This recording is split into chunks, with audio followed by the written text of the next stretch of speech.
ನಮ್ಮ ಗ್ರಾಮದ ಕೆರೆ ಅಭಿವೃದ್ಧಿ ನಮ್ಮಿಂದಲೇ ಆಗಬೇಕೆಂಬ ಪಣತೊಟ್ಟ ಗ್ರಾಮಸ್ಥರಿಂದ ನೂರಾರು ವರ್ಷಗಳ ಹಳೆಯದಾದ ಕೆರೆಯೊಂದಕ್ಕೆ ಕಾಯಕಲ್ಪವಾಗಿದ್ದು ಇದೀಗ ಈ ಕೆರೆ ಎಲ್ಲರಿಗೂ ಮಾದರಿಯಾಗಿದೆ.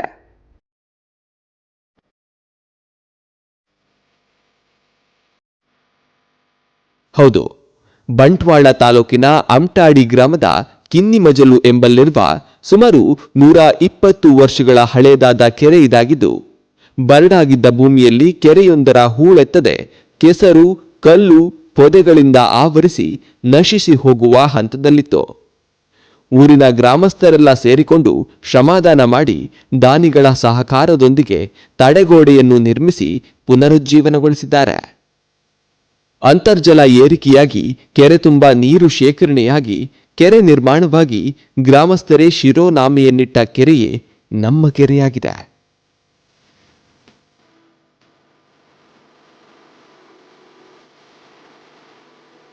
ನೂರಿಪ್ಪತ್ತು ವರ್ಷ ಇತಿಹಾಸವುಳ್ಳ ಕೆರೆಯಾಗಿದೆ. ಇದನ್ನು ಮೊದಲು ಲಾರ್ಡ್ ಬಿಷಪ್ ಅವರು ಜನರಿಂದಲೇ ಮಾಡಿಸಿದ್ದರು. ಜನರಿಂದಲೇ ಜನರಿಗೋಸ್ಕರ. ಇದರಲ್ಲಿ ಈ ಕೆರೆಯ ನೀರನ್ನು ಸೆಪ್ಟೆಂಬರ್ ತಿಂಗಳ ಒಂದು 8-10 ತಾರೀಕು ನಂತರ ನಾವು ಮೊದಲಿನವರು ಕಟ್ಟುತ್ತಾ ಬರ್ತಾ ಇದ್ದರು. ಅದನ್ನು ನೀರು ಫುಲ್ ಆಗ್ತಾ ಕಾರಣ 2-3 ರೀತಿಯಲ್ಲಿ ಹೊರಗೆ ಹೋಗ್ತಾ ಇತ್ತು ಫುಲ್ಲಾದ ಮೇಲೆ. ಅದರ ನಂತರ ಒಂದು ಡಿಸೆಂಬರ್ ತನಕ ಈ ನೀರು ಕೃಷಿಗೆ ಉಪಯುಕ್ತ ಆಗ್ತದೆ.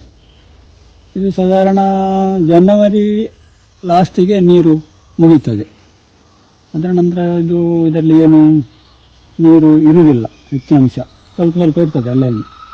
ಹಾಗೆ ನಾವು ಊರಿನವರಿಗೆ ಇದನ್ನೊಂದು ಇಂಪ್ರೂವ್ ಮಾಡಿದ್ರೆ ಸ್ವಲ್ಪ ಆಗ್ಬೋದು ಅಂತ ನಾವೊಂದು ಊರಿನವರು ಸೇರಿ ಒಂದು ಆಲೋಚನೆ ಮಾಡಿದೆವು. ಹಾಗಿರುವಾಗ ನಮಗೆ ಒಂದು ಪತ್ರಕರ್ತರಾದ ಎಸ್ ಜಯರಾಮನವರ ಭೇಟಿ ಆಯಿತು. ಅವರು ನಮಗೆ ಈ ಕೆರೆಗೆ ಸ್ವಲ್ಪ ಏನಾದರೂ ಒಂದು ಸಹಾಯಸ್ತ ಸಿಕ್ಕಿದೆ, ಸ್ವಲ್ಪ ನೀವು ಕೆಲಸವನ್ನು ಮಾಡಿಸ್ಬೋದಾ ಅಂತ ಕೇಳಿದರು. ಸರ್ ಮಾಡುವ ಅಂತ ಹೇಳಿದೆ. ಹಾಗೆ ಅವರು ಆಶಾ ಪ್ರಕಾಶ್ ಶೆಟ್ಟಿಯವರಿಂದ ಅವರ ಯೋಜನೆಯಲ್ಲಿ ಒಂದು 1 ಲಕ್ಷ ರೂಪಾಯಿ ದೇಣಿಗೆ ನಮಗೆ ತಂದು ಕೊಟ್ಟರು. ಅದರಿಂದ ನಾವು ಪ್ರೇರಿತರಾದ ಊರಿನ ನೆರೆಹೊರೆಯವರೆಲ್ಲರೂ ಸೇರಿ, ನಾವು ನಮ್ಮ ತಮ್ಮಂದಿರು ಮತ್ತು ನೆರೆಹೊರೆಲ್ಲ ಸೇರಿ ಒಂದು ಜನರಿಗೆ ಒಂದು ಜನರನ್ನು ಕೇಳಿ ಸ್ಟಾರ್ಟ್ ಮಾಡುವಂಥ ನಿಶ್ಚಯ ಮಾಡಿದೆವು. ಒಂದು ಕಮಿಟಿ ಮಾಡಿ ದಿಶಾ ಸಂಸ್ಥೆಯ ಮುಖಾಂತರ 1 ಲಕ್ಷ ರೂಪಾಯಿಯನ್ನು ನಾವು ಕ್ಯಾಶ್ ಮಾಡಿದೆವು. ಅದರ ನಂತರ ನಾವು ಊರಿನವರು ಸ್ವಲ್ಪ ಸ್ವಲ್ಪ ಹಣ ಹಾಕಿ ಸಾಧಾರಣ ಒಂದು 4,31,000 ದೇಣಿಗೆಯನ್ನು ನಾವು ಸಂಗ್ರಹಿಸಿದೆವು. ಆ ಹಣದಿಂದ ನಾವು ಕಳೆದ ಏಪ್ರಿಲ್ನಲ್ಲಿ ಈ ಕೆಲಸವನ್ನು ಸ್ಟಾರ್ಟ್ ಮಾಡಿದೆವು. ಸಾಧಾರಣ 1 ತಿಂಗಳ ಒಳಗೆ ಈ ಕೆಲಸವನ್ನು ನಾವು ಮಾಡಿ ಮುಗಿಸಿದೆವು. ಅಡಿಗೆ ನಾವು ಒಳ್ಳೆ ಕಪ್ಪು ಕಲ್ಲನ್ನು ಹಾಸಿ ಪಂಚಗಳನ್ನು ಕಟ್ಟಿದ್ದೇವೆ. ಅದರ ನಂತರ ಕೆಂಪು ಕಲ್ಲು ಒಂದು 2,500. ಅದರ ನಂತರ ಅದಕ್ಕೆ ತುಂಬಿಸಲಿಕ್ಕೆ ಒಂದು 20 ಲೋಡ್ ಮೊರ ಇರ್ತಾರೆ.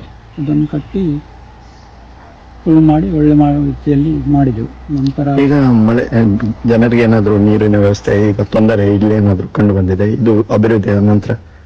ಇಲ್ಲ, ಇಷ್ಟ ತನಕ ಅಂದರೆ ಈ ಸಲ ಅಂದರೆ ನೀರು ಇದರ ನಂತರ ಗೊತ್ತಾಗ್ತದೆ. ಇಷ್ಟ ತನಕ ಗೊತ್ತಾಗಲಿಲ್ಲ. ಈಗ ಮಾರ್ಚ್, ಜನವರಿ, ಫೆಬ್ರವರಿ ಹೆಚ್ಚಂದರೆ ಈ ಸಲ ನಮಗೆ ಮೇ ತನಕ ನೀರು ಬರುವ ಒಂದು ಸಾಧ್ಯತೆ ಉಂಟು. ರಸ್ತೆ ಬದಿ ವಾಹನಗಳು ಈಚೆ ಬರದಂತೆ ಕೂಡ ನಾವು ಮೇಲೆ ಒಂದು ತಡೆಗೋಡೆ ಹಾಗೂ ಗ್ರಿಲ್ ಕೂಡ ಅದನ್ನು ಮಾಡಿ ಅದರ